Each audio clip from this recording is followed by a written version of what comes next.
আসসালামু আলাইকুম। এটা লং ভিডিও ইন্দোনেশিয়া, এটা বেস্ট কোস্ট। এরকম ভিডিও পুরো ইউটিউব জগৎকে চ্যালেঞ্জ দিলাম।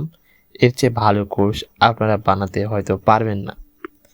তো এই ভিডিওতে আমরা যে কথা বলা এবং বোঝার জন্য এই ভিডিওগুলো যথেষ্ট।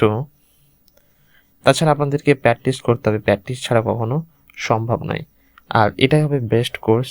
আমি অনেক রিসার্চ করছি, যোগাযোগ, ভ্রমণ, পড়াশোনা, কাজ এগুলোর সংমিশ্রণে এই কোর্সটা হবে। তো শুরু করছি প্রথমে 5টি বাক্য নিয়ে। সেলামাত পাগি। যখন কারোর সঙ্গে সকালে দেখা হয় তখন বলবেন সেলামাত পাগি, সুপ্রভাত। তারপরে বলবেন আপা কাবার, কেমন আছেন। বন্ধু বা সহকর্মীকে সকলে জিজ্ঞেস করতে পারেন। সায়াদারি বাংলাদেশ, আমি বাংলাদেশ থেকে এসেছি। নতুন পরিচিতির সময় ব্যবহার করুন। তেরিমা কাসি, ধন্যবাদ, কেউ আপনার জন্য কিছু করলে। মাপ, সায়া, লাম্বাত, দুঃখিত আমি দেরি করেছি। অফিসে বা ক্লাসে দেরি করলে এটা বলতে পারবেন। তো শব্দ ভাণ্ডারগুলো শিখতে হবে। রুমা, রুমা মানে বাড়ি বা গৃহ। সেকালহ মানে স্কুল। মাকান, মাকান মানে খাওয়া।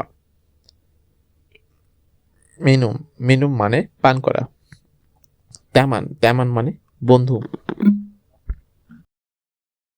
তো প্রথম বাক্যের গ্রামারটা হবে subject plus verb plus object.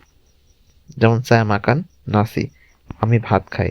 সায়া মেনু হায়ার, আমি পানি পান করি। এখানে লক্ষ্য করুন, সায়া হচ্ছে আমি, মাকান বা মেনু হচ্ছে ভাব, আর নাসি বা এর হচ্ছে অবজেক্ট। সায়া মানে আমি, আমি হচ্ছে সাবজেক্ট। হয়ে গেল। এবার দ্বিতীয় কার্ডটা, সায়া প্লাস দিদা প্লাস ভাব বা অ্যাডজেক্টিভ।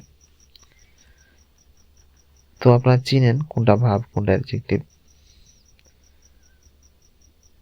যেমন সায়া তিদাক মাকান, আমি ভাত না আমি খাই না। সায়া তিদাক লাপার, আমি ক্ষুধার্ত নয়। লাপার হচ্ছে অ্যাডজেক্টিভ।